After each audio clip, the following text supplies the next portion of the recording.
On a déjà tous vécu cette situation. Tu es en train de discuter avec une personne, ça se passe plutôt bien, et tout à coup, un énorme silence fait son entrée. À ce moment même, tu cherches désespérément comment relancer la discussion, mais ton esprit est complètement vide. Il n'y a simplement rien qui te passe par la tête et cela te stresse encore plus. La personne en face de toi commence à être gênée par le gros blanc de la conversation et détourne le regard cherchant une autre personne à qui parler. Si ça t'est déjà arrivé, sache que ce n'est pas une fatalité. Et dans cette vidéo, on va voir ensemble les 5 techniques pour avoir de la conversation et ne plus jamais te retrouver dans cette situation. Si la vidéo te plaît, pense à me laisser un pouce bleu et à t'abonner à cette chaîne YouTube. Allez, c'est parti! Numéro 1, le storytelling. Le storytelling, c'est l'art de savoir raconter des histoires. C'est un excellent moyen de captiver l'attention des autres et leur permettre de rentrer dans ton monde à toi. Tu pourras ainsi leur faire découvrir qui tu es vraiment. Qu'on se le dise, bien utilisé, c'est un outil super puissant. Mais comment utiliser le storytelling dans une conversation ? C'est simple, tu vas utiliser la technique du « ça me rappelle ». Le mieux, c'est d'utiliser cette technique grâce à un élément du contexte pour raconter une histoire. Un exemple, tu vois quelqu'un faire du skateboard et tu peux dire « Et tu vois ce skateur là-bas ? Ça me rappelle quand j'ai essayé d'en faire une fois » et ensuite raconter ton histoire. Que tu aies réussi à faire un backflip ou que tu te sois ramassé, peu importe. La seule chose importante, c'est que ton histoire amène des émotions chez ton interlocuteur. Tu peux aussi utiliser la technique du « ça me rappelle » quand l'autre personne finit une histoire et que tu veux rebondir dessus.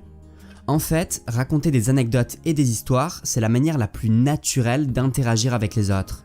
D'ailleurs, si tu fais attention aux conversations que tu as avec tes amis, tu peux te rendre compte que c'est souvent comme ça que vous interagissez. Quand on construit des relations fortes avec les gens, c'est toujours en partageant des secrets et en se reconnaissant dans les histoires des autres. En gardant ce point en tête, il est important que les histoires racontées ne soient pas en décalage avec la personne avec qui tu discutes. Sinon, elle se sentira inférieure et aucune relation ne pourra se créer. Par exemple, si tu racontes pendant 30 minutes ton road trip d'1 an en Australie, la personne en face peut ressentir que ses histoires à elle ne sont pas au niveau et donc ne pas te les partager. Numéro 2, ce n'est pas une interview. Le réflexe premier quand on a une conversation avec une personne que l'on ne connaît pas, ou très peu, c'est d'enchaîner les questions. Imaginons que tu discutes avec une fille en soirée et que tu lui demandes « Qu'est-ce que tu fais dans la vie ?» Elle te répond « J'étudie le droit ». À ce moment-là, la plupart des gens vont faire cette erreur classique. Ils vont continuer avec « Ah ok, et dans quelle université ? D'accord, en quelle année ? Ah ok, c'est pour faire quoi ensuite ? D'accord, et ça te plaît ? » En fait, ils vont juste enchaîner les questions. Et en faisant ça, la conversation ne ressemble pas à une conversation normale, mais à un entretien d'embauche. Et soyons honnêtes, qui a envie de passer un entretien d'embauche à une soirée ? Personne. Le premier conseil, c'est donc de ne jamais enchaîner trop de questions d'affilée. Pourquoi ? Parce que quand tu fais ça, tu ne partages aucune information sur toi. Au lieu de ça, tu demandes des informations à l'autre personne pour avoir une chance de rebondir sur ce qu'elle dit. Mais la personne en face n'a aucune information sur toi, elle n'a donc aucune chance de te poser des questions à son tour, elle n'a aucune perche pour creuser sur ce que tu as dit, car tu n'as rien dit. Ce que tu veux, au contraire, c'est créer une connexion, et crois-moi, ça ne se fera pas en enchaînant les questions. La solution à ce problème, c'est d'utiliser des affirmations. Reprenons notre exemple avec cette fille en soirée. Imaginons qu'elle soit plutôt sportive. Tu peux lui dire « Et toi, je suis sûr que t'es championne de volleyball ». Soit par miracle, tu ajustes et elle va te demander « Ouais, comment t'as deviné ?» Soit elle va te répondre que non, mais pourquoi tu penses ça ? Quoi qu'il en soit, une nouvelle conversation vient de naître et c'est elle qui te pose des questions. Pour utiliser des affirmations, pas besoin d'être Sherlock Holmes. Utilise simplement des détails sur son physique, quitte à être cliché, ou alors utilise ton imagination. Par exemple, si elle porte des lunettes, tu peux faire le pari qu'elle étudie la littérature. Je sais c'est cliché, mais en fait on s'en fiche d'avoir juste ou pas. C'est juste un prétexte pour démarrer la discussion, et d'une manière beaucoup plus fun que le trop classique « tu fais quoi dans la vie ?»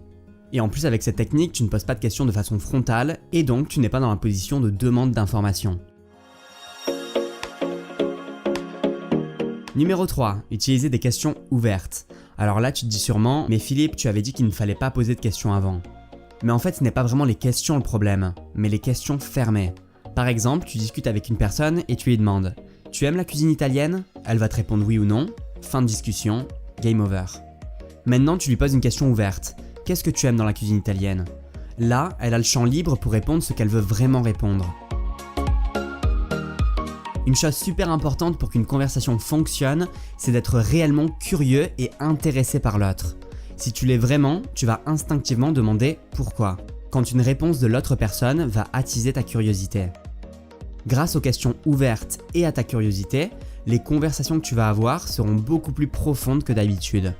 Et du coup, beaucoup plus intéressantes que les conversations superficielles que la plupart des gens ont.